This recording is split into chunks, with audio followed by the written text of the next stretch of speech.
வணக்கம். மாநில செய்திகள் வாசிப்பவர் முகமது.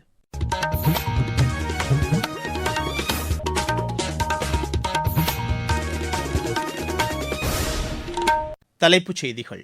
அஹிம்சை, அமைதி ஆகியவை இந்தியாவின் தொன்மையான கலாச்சார பாரம்பரியத்தின் அடையாளமாக உள்ளது என்று பாதுகாப்புத்துறை அமைச்சர் திரு ராஜ்நாத் சிங் கூறியுள்ளார். பருத்தி உற்பத்தியில் உலக அளவில் இந்தியா முன்னணி நாடாக திகழ்கிறது என்று மத்திய ஜவுளித்துறை அமைச்சர் திரு கிரிராஜ் சிங் தெரிவித்துள்ளார்.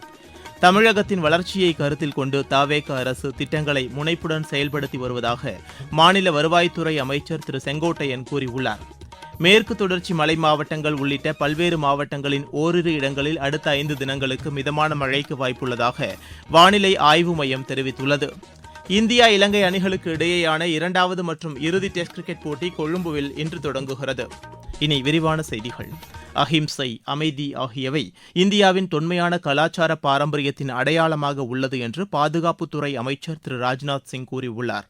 புதுதில்லியில் நடைபெற்ற நிகழ்ச்சியில் பேசிய அவர், அகிம்சை என்பது நாட்டின் பலவீனமாக யாரும் கருதக்கூடாது என்று வலியுறுத்தியுள்ளார். நாட்டின் பாதுகாப்பு, இறையாண்மை, கண்ணியத்தை பாதுகாப்பதே அரசின் முதன்மையான கடமை என்று அவர் குறிப்பிட்டார். மேலும் சமண மதம் இந்தியாவின் நாகரீகம் மற்றும் கலாச்சாரத்தின் பெருமைக்குரிய அடையாளம் என்றும் அதன் மரபுகள் மற்றும் பாரம்பரியத்தை பாதுகாப்பதற்கும் மேம்படுத்துவதற்கும் பிரதமர் திரு நரேந்திர மோடி தலைமையிலான மத்திய அரசு உயர் முன்னுரிமை அளித்து வருகிறது என்றும் அவர் கூறினார்.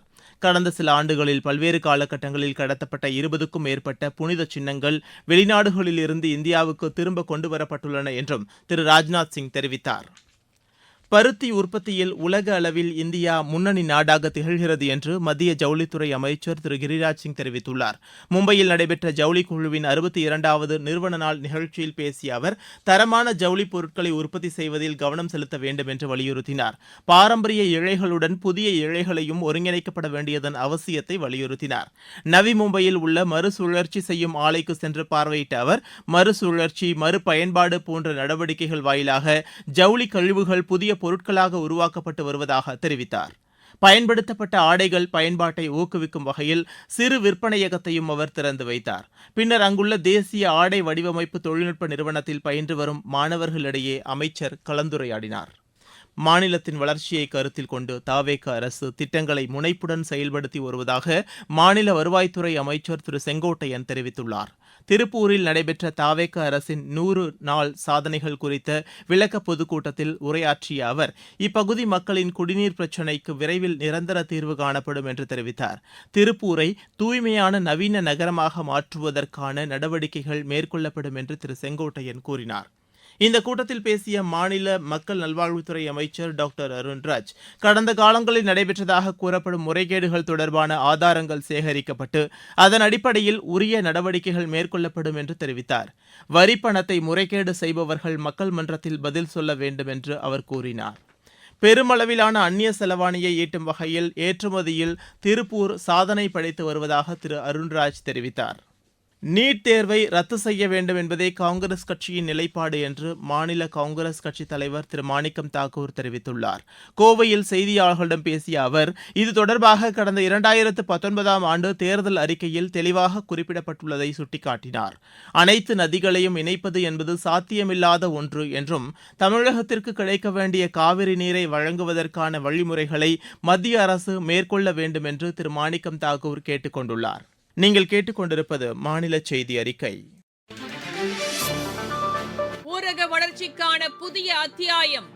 வளர்ச்சியடைந்த இந்தியாவிற்கான ஊரக வேலைவாய்ப்பு உறுதி மற்றும் வாழ்வாதார சட்டம் செயல்பாட்டிற்கு வந்துள்ளது. இந்த சட்டம் வருடத்திற்கு 125 நாட்கள் வேலையை உறுதி செய்கிறது.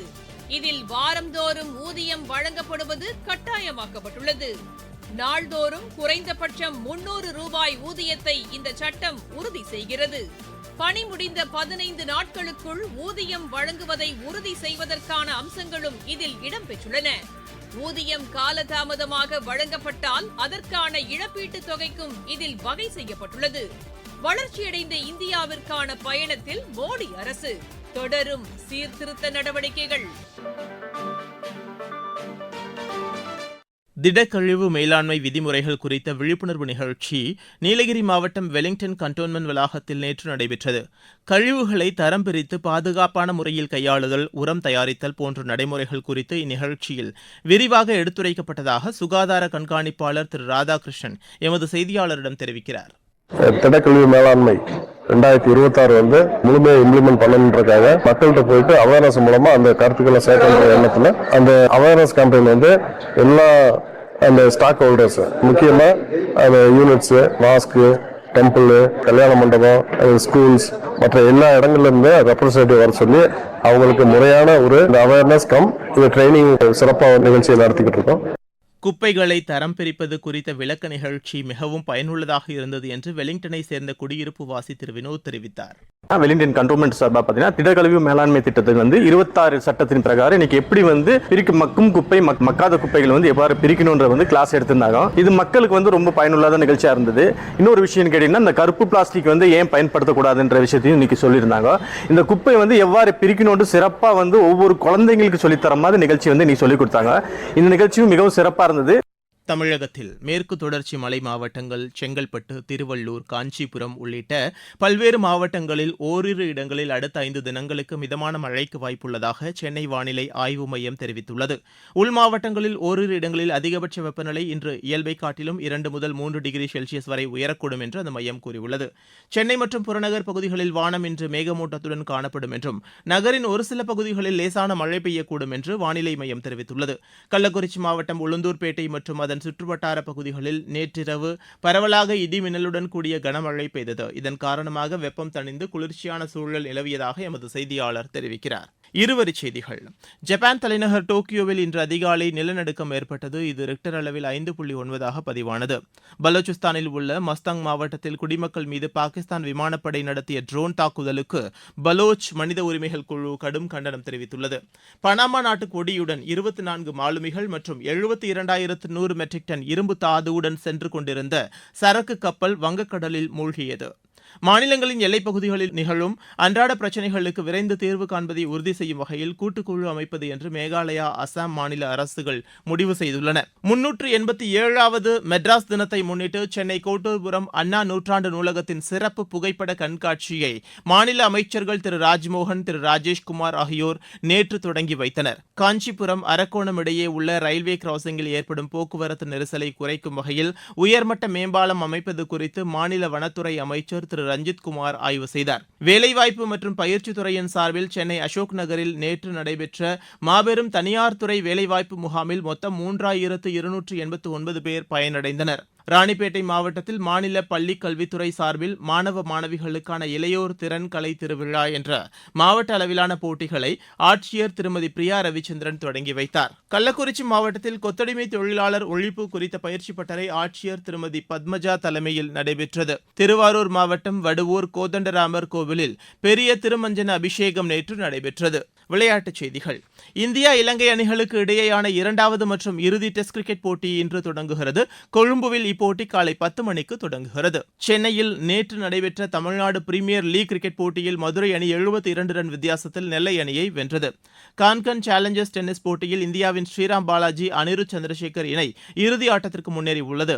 ஆடவர் இரட்டையர் பிரிவு அரையிறுதி ஆட்டத்தில் இந்த இணை 3-6, 6-3, 10-3 என்ற செட் கணக்கில் மெக்சிகோவின் சாண்டியாகோ, தைவானின் ரேஹோ இணையை வென்றது. புதுதில்லியில் நடைபெற்ற உலக பேட்மிண்டன் சாம்பியன் போட்டியின் மகளிர் இரட்டையர் பிரிவில் இந்தியாவின் ட்ரீசா ஜாலி, காயத்ரி கோபிச்சந்த் இணை வெண்கலப் பதக்கம் வென்றது.